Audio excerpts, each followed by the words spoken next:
Hello guys, in this video I'm going to show you how to make reservations on the Yelp application.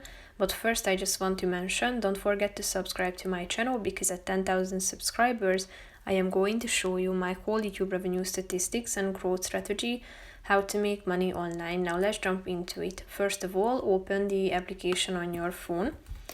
After that, you should tap on this search button down below and click on reservations in the middle of the screen.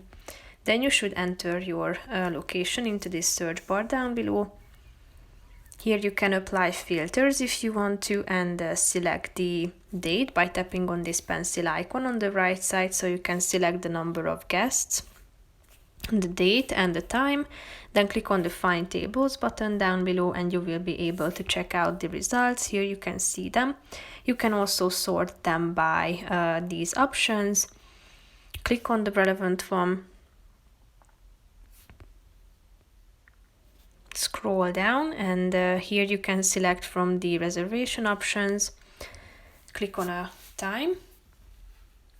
And in a few seconds you will be able to add your information, including your name, phone number, email address and your request. And when you are done, click on the Reserve Now button down below and your reservation will be made. So that's pretty much it for this video guys. See you in the next one. Bye bye.